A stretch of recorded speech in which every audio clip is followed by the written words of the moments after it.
Türkiye Prezidenti Recep Tayyip Erdoğan 18 noyabr İstanbul'da açılgan Memleketlik Türk O'quvchilar Birleşmesining 62 navbatlik umumiy yig'inida qilgan so'zda Sharq Turkistonni tilga olgan.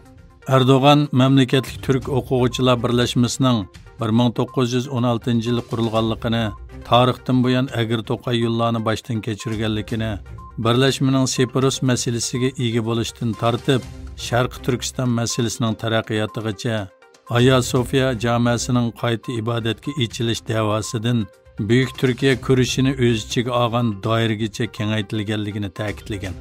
Erdo'g'an yana tunugunki kabin yig'inidan keyingi bayonotida mundaq dedi: Falastinda ezilganlarning azobi bizning dardimiz bo'lganidek, Uyg'ur qarindoshlarimiz, Ahiski turklari, Qrim tatarlari va Kirkuk turkman qarindoshlarimizning dardimi bizning masalamiz.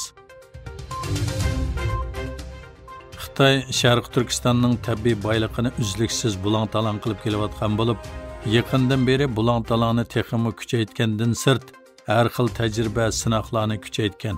Xitoy bu qitim yana tarim o'ymonligida cho'nqurligi 9432 metr keladigan neft tabiiy gaz qudug'ini burg'ulagan.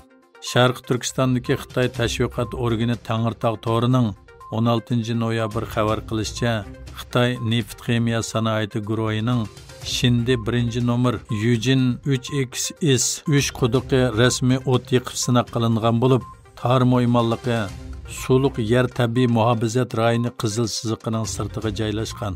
Xitoy hukumati cho'nqurligi 9432 metr keladigan bu neft tabiiy gaz quduqining Osiyo bo'yicha eng cho'nqur quduq ekanligini, Yanto cho'nqurligi va odatdan tashqari cho'nqur qatlamda quduq burg'ulash gorizontal yo'nalishidan iborat ikki turlik rekordni yangilaganligi haqida maqtangan.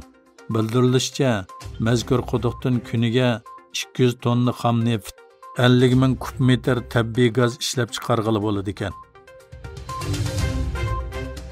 Qozog'istonlik Uyg'ur yozuvchi Ziya Samidi vafot bo'lganligining 23 yilligida xotirlanmoqda.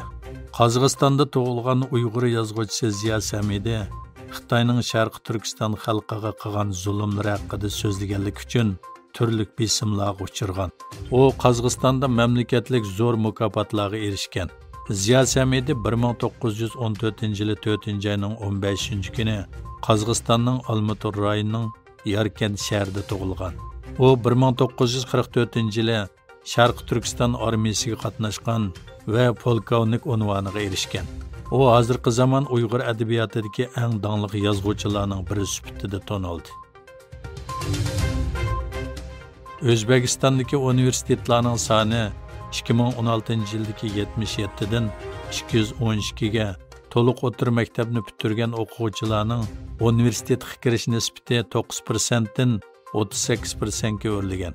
O'zbekiston Oliy ma'rif, ilm-fan va yangilik yaratish ministrligi tomonidan jamoatchilikka e'lon qilingan sonliq ma'lumotlarga qaraganda 2016-yili 77 universitet bo'lgan O'zbekistonda yaqinqi 7 yilda 135 yangi universitetning ta'sis qilinishi bilan 2023-yili oliy ma'rif organlarining soni 212 ga ko'paygan.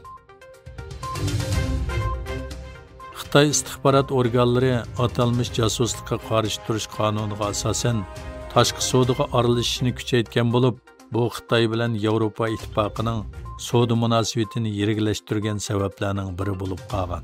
Amerika ovozining bu vaqtdagi xabarda bildirishicha, Xitoy davlat bexatarlik ministrligi 16 noyabr hujjat e'lon qilgan bo'lib, hujjatda sun'iy idrokning zo'r miqdorda o'rganish va mashqlantirishga ehtiyojli ekanligi, navbatda to'r bexatarligi va boshqarishga buzg'unchilik qilishda hamkorlashuvchiga aylanganligi, shunga sun'iy idrok Xitoy iqtisodiy, siyosiy va harbiy bexatarlikka tahdid ekanligi qayd qilingan.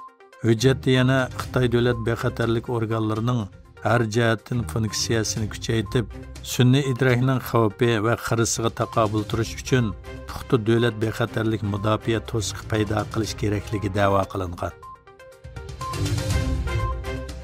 Xitoy doiralari islom dunyosiga qaratgan 200limchi siyosati bilan arab davlatlarini aldashga va Falastinni qo'llagan qiyofatda Sharqi Turkistondagi jinoyatlarni yo'shirishga muvaffaq qozongandek ko'rinayotgan bo'lib, bu qitim arab davlatlari tashqi ishlar ministrlaridan tashkillangan vakillar o'miki Falastin masalasi uchun Bejingga yetib borgan.